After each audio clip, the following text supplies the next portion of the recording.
सागर की खुशी का ठिकाना नहीं था। वैलेंटाइन का ये दिन उसकी जिंदगी का सबसे यादगार दिन बन गया। शिखा को पाकर वो खुद को सबसे खुशनसीब समझने लगा। सागर चौधरी एक मध्यम वर्गीय परिवार का लड़का था। पढ़ाई में अच्छा होने के साथ साथ वो हैंडसम और बहुत ही अट्रैक्टिव भी था। 12th में अच्छे मार्क्स की वजह से उसे शहर के बेस्ट कॉलेज में एडमिशन मिल गया था। शशांक सिंह, जो सागर का बहुत अच्छा दोस्त था, एक रिच फैमिली से बिलोंग करता था। वो उसी कॉलेज में पढ़ता था।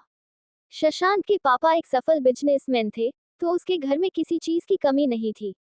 शशांक के पास खुद की एक कार थी जिससे वो कॉलेज या घूमने फिरने जाता था। शशांक की अमीरी की वजह से कॉलेज की लड़कियां खूब इम्प्रेस थी शशांक से। शशांक दिल का अच्छा लड़का था। वो सागर को अपने भाई जैसा समझता था।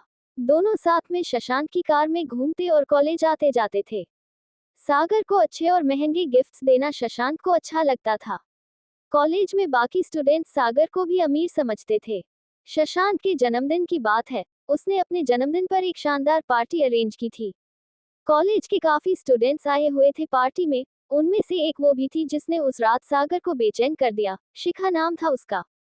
इतनी खूबसूरत कि अप्सराएं भी शर्मा जाएं। बड़ी बड़ी सुंदर आंखें, लंबे काले बाल, सुंदर बदन, कुल मिलाकर कयामत थी वो।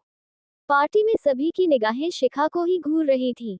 सागर ने उसे देखा और पहली नजर में ही उसे प्यार हो गया। कुछ देर तक वो शिखा को देखता ही रह गया। सागर शिखा से बात करना चाहता था पर सबके सामने उसे घबराहट हो रही थी। फिर भी उसने हिम्मत जुटाई और शिखा के पास गया, पर फिर उसकी हिम्मत ने जवाब दे दिया। वो कुछ नहीं बोल सका। पर सागर के दिल में एक चाहत की आग लग चुकी थी। अगले दिन कॉलेज में सागर के पूछने पर शशांक ने बताया कि शिखा उसी कॉलेज में साइकोलॉजी की स्टूडेंट है और काफी अमीर परिवार से है। सागर ने अपने मन की बात शशांक को बता दी। शशांक एक अच्छे दोस्त की तरह दोनों की फ्रेंडशिप करवाने की सोचने लगा। कुछ दिन सागर के बेचैनी में कटे और फिर वो दिन भी आ गया जब शशांक की कोशिश रंग लाए और उन दोनों की फ्रेंडशिप हो गई। सागर और शिखा की दोस्ती के कुछ और दिन बीत गए पर सागर अपने दिल की बात शिखा से कह पाने की हिम्मत नहीं जुटा सका। शशांक को भी सागर चिंता होने लगी। 14 फरवरी यानी वैलेंटाइन डे का दिन था। ये शशांक को सही मौका लगा सागर के लिए। उसने सागर को समझाया कि आज का दिन सबसे बेस्ट है शिखा को प्रपोज करने का। जा और उसे अपने दिल की बात बता दे। सागर को शशांक की बात सही लगी और उसे सोचा, कब तक अपना प्यार दिल में दबाए रखूंगा, आज बोल ही देता हूँ, फिर जो होगा देखा जाएगा। शशांक ने सारे इंतजाम कर दिए थे। अब सागर की बारी थी। सागर और शिखा काफी टाइम से एक अच्छे दोस्त थे। अब बस सागर को अपने प्यार का इजहार करना था शिखा के सामने।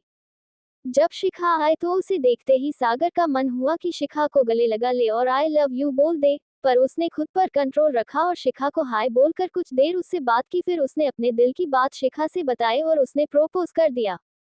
सागर काफी हैंडसम था और शिखा भी उसे मन ही मन चाहने लगी थी। सागर के प्रपोज करते ही शिखा की धड़कनें बढ़ गईं। शर्म से उसकी बड़ी और सुंदर आंखें झुक गई। शर्माते हुए उसने अपनी खूबसूरत गुलाबी होठों से मुस्कुराते हुए हाँ बोल दिया। दोनों खुश थे और उन्होंने एक दूसरे को गले लगाया। सागर की खुशी का ठिकाना नहीं था। वैलेंटाइन का ये दिन उसकी जिंदगी का सबसे यादगार दिन बन गया। शिखा को पाकर वो खुद को सबसे खुशनसीब समझने लगा। सभी ने उस दिन खूब जश्न मनाया। समय बीतता गया और कॉलेज का एक और साल बीत गया। अगले वैलेंटाइन के दिन भी शशांक ने सारे अरेंजमेंट कर दिए सागर और शिखा के लिए। शिखा को लेकर शशांक की कार में सागर घूमने निकला। दोनों पूरे दिन घूमते रहे और कब शाम हो गई पता ही नहीं चला।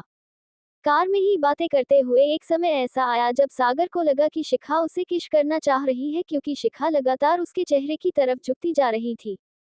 सागर को भी कंट्रोल नहीं हुआ। उसने कार रोक दी और शिखा के गुलाबी होठों पर एक किस किया। शिखा को अच्छा लगा और शर्म छोड़कर उसने सागर को कस के पकड़ लिया और लगातार किस करने लगी। अब दोनों के अंदर की आग भड़क उठी थी। उनका खुद पर कंट्रोल नहीं था। दोनों एक दूसरे में डूब जाने को तैयार थे। दोनों ने जमकर प्यार किया, हर एक अंग को किस किया और वो सब कुछ किया जो हमारे समाज में शादी के बाद करते हैं। जब दोनों के अंदर की आग ठंडी हो गई तब वे घर लौट आए। ये वाला वैलेंटाइन दोनों का और भी शानदार रहा। समय अपनी गति से आगे बढ़ रहा था। कॉलेज खत्म हो चुका था।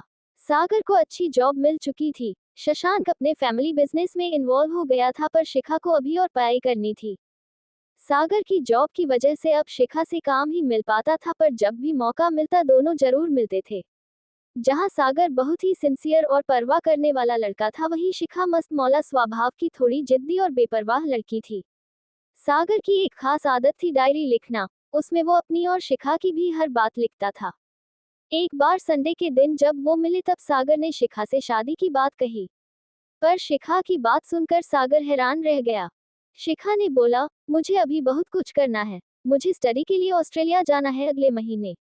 मैंने जो टाइम बिताया तुम्हारे साथ वो बहुत अच्छा था, इसे भूल नहीं पाऊंगी मैं। कॉलेज का सबसे हैंडसम और इंटेलिजेंट लड़का मेरा बॉयफ्रेंड था, मेरे लिए बड़ी बात है। लेकिन हम दोनों का स्टेटस मैच ही नहीं करता। आई एम सॉरी, पर मैंने कभी तुमसे शादी करने के बारे में सोचा भी नहीं। शिखा की बात सुनकर सागर एकदम सुन्न हो गया। वो बस सुनता ही रहा, उसके मुंह से कोई आवाज नहीं निकल रही थी, वो कुछ बोल नहीं पा रहा था। वो बस उठा और वहां से चला आया। सागर हर पल उदास और मायूस रहने लगा। उसका स्वभाव चिड़चिड़ा होने लगा। किसी काम में उसका मन नहीं लगता। उसके घर वालों को भी उसकी चिंता होने लगी। शशांक ने उसकी हालत देखते हुए उसे समझाया और जीवन में आगे बढ़ने की सलाह दी। समय बीतता गया और सागर के दिल के जख्म भरते चले गए। वो भी अपने परिवार और जॉब में व्यस्त हो गया। घर वालों ने एक साधारण पर सुंदर और पढ़ी लिखी सुप्रिया नाम की लड़की से सागर की शादी कर दी। अपने नाम की तरह वो परिवार में जल्दी ही सबकी प्यारी बन गई। उसका सरल स्वभाव और मीठी बोली ने सबका मन मोह लिया। पर सुप्रिया को सागर के प्यार में कमी महसूस होती थी। उसे सागर से इतना प्यार नहीं मिलता था जितना वो डिजर्व करती थी। सुप्रिया को कुछ भी समझ नहीं आ रहा था, क्योंकि सागर का स्वभाव और उसके साथ व्यवहार बहुत अच्छा था, बस प्यार में कमी महसूस होती थी। सागर अभी भी शिखा को पूरी तरह भूल नहीं पा रहा था। एक दिन कमरे की साफ सफाई करते हुए सागर की डायरी सुप्रिया के हाथ लगी। सुप्रिया ने पूरी डायरी पढ़ ली और उसे सब कुछ समझ आ गया था। उसने किसी को कुछ नहीं बताया, क्योंकि सब अपने हिसाब से हैंडल करना चाहती थी। कुछ ही दिनों में वैलेंटाइन डे आने वाला था और सुप्रिया के मन में एक प्लान आया। उसने इस वैलेंटाइन को भी सागर के लिए यादगार बनाने की सोची। आखिर वो दिन भी आ ही गया। सागर के ऑफिस जाने के बाद सुप्रिया ने अपने कमरे को गुब्बारों और गुलाब के फूलों से खूब सुंदर सजा दिया और अपने हाथों से सुंदर केक बनाया। रात को दिए और मोमबत्ती जलाकर कमरे को और भी खूबसूरत और खुशनुमा बना दिया सुप्रिया ने, और फिर सागर के आने का इंतजार करने लगी। उस दिन सागर को अपने पुराने वैलेंटाइन डे याद आ रहे थे, शायद इसीलिए वो रात बहुत लेट घर आया। जैसे ही सागर उदास मन के साथ अपने कमरे में आया तो वो देखता ही रह गया। कमरा खूबसूरत फूलों की खुशबू और दिए उजाले में सुप्रिया के प्यार से महक और जगमगा रहा था। अभी सागर कुछ समझ पता इससे पहले ही सुप्रिया उसके सामने घुटनों के बल बैठ गई और सागर को एक गुलाब देते हुए बोली। सागर को अपनी गलती का एहसास हुआ। उसने सुप्रिया को उठाया और गले लगा लिया। दोनों का दिल जोर जोर से धड़क रहा था और आंखें भी नम थीं। सुप्रिया ने डायरी के बारे में सागर को बता दिया। सागर ने फिर से सुप्रिया का हाथ पकड़ा और गले लगते हुए जीवन भर प्यार करने का वादा किया और माफी भी मांगी। आज सागर को सच्चे प्यार का एहसास हुआ था। ऐसे ही वीडियो देखने के लिए हमारे चैनल को लाइक एंड सब्सक्राइब करें। Thanks for watching.